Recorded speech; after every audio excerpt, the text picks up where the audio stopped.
Hi, welcome to How to D&D. My name is Fred Wheeler, and today I want to talk about the phenomenon called Critical Role. Now, if you've been watching YouTube or the internet, there is a group of people who play Dungeons and Dragons.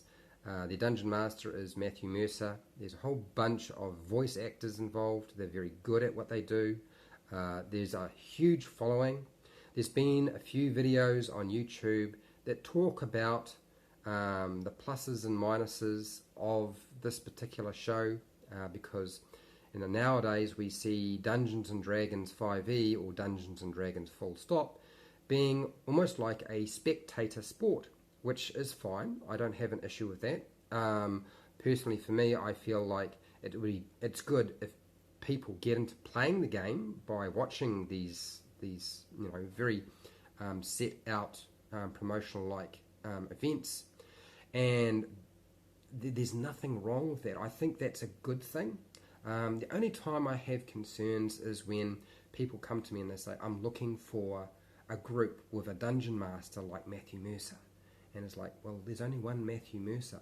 So unless you're playing with Matthew Mercer and Critical Role, it's probably not going to happen. So other than that, I think Critical Role is a really good thing because it is getting other people into playing the game. And the reason I did this YouTube was to get more people playing Dungeons and Dragons, and there's always a problem entering this hobby because unless you know somebody, you could never learn how to play the game because there wasn't enough information somewhere that showed you how to do it. You needed to know somebody who played the game or be invited to a game to actually play the game and learn how to play the game, so it made sense. So Critical Role has really upped the ante. It's made it, it's popular pop culture now, Critical Role. Vin Diesel's video playing Dungeons and Dragons for like 20 minutes. It's got a huge number of views, and it is becoming more mainstream. Now, what is amazing about Critical Role is not just the community. They've got this huge marketing machine behind it now, so it clearly makes money. And I'm not too worried about the money side of things because I'm not making the money. So anyway, but that's good for somebody. But it's joining up so many people, and there are people out there who are really struggling with their life, who are finding something that they can grab onto by watching this particular show. And you didn't really see that with something like Acquisitions Incorporated. And there's nothing wrong with Acquisitions Incorporated. I've watched plenty of it, and I like the show. It's good fun. Chris Perkins and the guys and the gals, they're great. They do a great job. It's very entertaining. It's fun to watch. So it is joining the community. It is getting more people playing the game. It is providing something that a lot of people didn't have before, which is really helpful. And there's no telling what will happen in the future. Now, it is setting the bar very high, Critical Role, because of how Matthew Mercer does things and because his group, they're all professional actors, essentially, voice actors. And we can't all be professional voice actors. So it is setting the bar very high for the rest of us.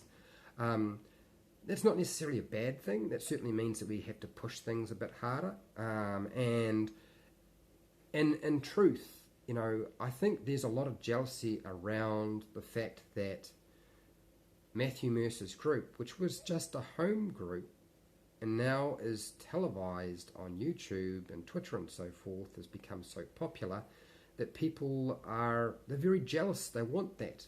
And I think that's a good thing because that's something for people to strive towards. So I guess ultimately I'm saying there's really no point in slagging and giving Critical Role a hard time. I don't watch all of it. I just don't have time. They have so much content now. But I did watch it at one point, and it was great. I enjoyed it. There is something to be said for something that has made D&D far more popular. We're looking at a movie coming out. Who knows what will happen in the future? And a lot of that has to do with Critical Role because it's become far more mainstream. And I have to say, big thumbs up and thank you to Critical Role because The more people who play, the better the community will get. And the more likely Dungeons and Dragons will survive another decade. Anyway, if you found this video helpful or informative, which you may or may not, I mean, it's basically just my opinion, really. Share, like, and subscribe if you want to. Look, make a comment below. Tell me about Critical Role. What's that impacted on you? Has that impacted on you, Critical Role, in any way?